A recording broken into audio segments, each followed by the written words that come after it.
This book is called Something's Fishy.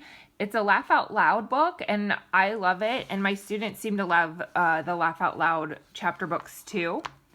It's a level 30 in our book room.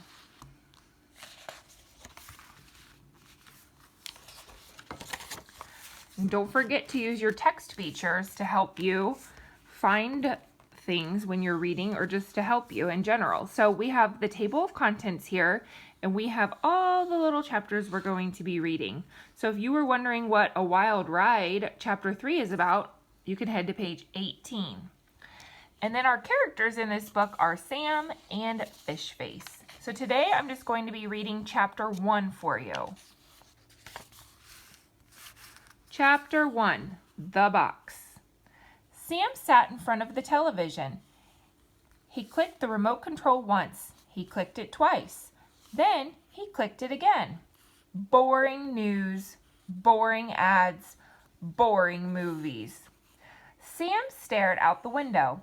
Big splotchy drops of rain battered against the glass. He punched the cushion beside him and shuffled his feet as he glanced around the room. So what kind of mood do you think that Sam is in here? Go ahead and ask yourself that before you move on. Sam watched Moby swim slowly across the fish tank. The water was so murky, and in my class we've talked about what this word murky means if you're in this reading group. The water was so murky as if he were swimming in honey. So do you think this word murky here means clear or not clear water?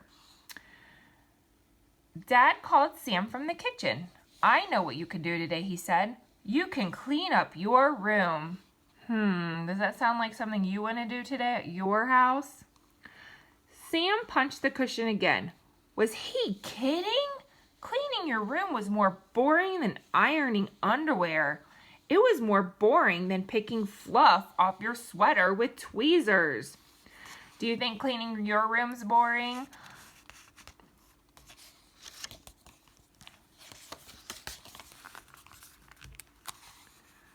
Yeah, later, said Sam. Like next year. Dad put the dishes into the dishwasher.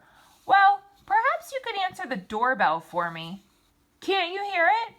Sam could hear it, but he didn't get up. He stared at the television, and a creature with a face like a fish stared back at him.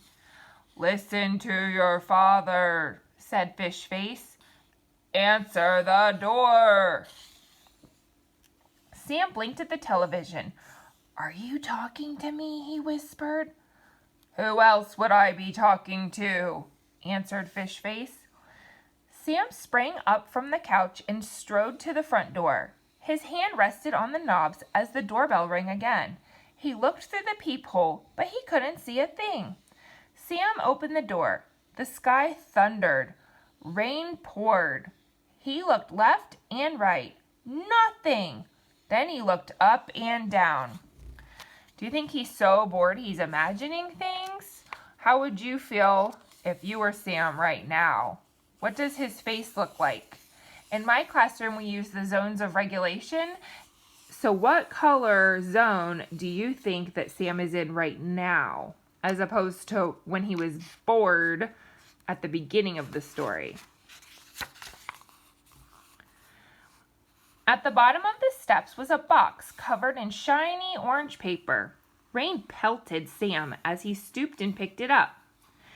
Now, if it's pelting, do you think it's coming hard from the sky? And using your picture clues here, do you think the rain's pouring down or just a little bit of a sprinkle? He squinted and read the tag. In tiny orange letters was one word, Sam. He grinned. Maybe today wasn't going to be so boring after all. Sam stepped back inside and closed the door. He turned the box over in his hands and shook it. It felt empty. Sam brought the box to his ear and listened. A tiny, muffled sound came from inside. Sam couldn't wait. He ripped off the shiny paper and flipped open the lid. A tall figure instantly rose from the box. Sam leaped backward and hid behind the coat rack. And my students, as we read this in my classroom, they thought this reminded them of a genie in a bottle. And that's all for now. We'll check back later for chapter 2.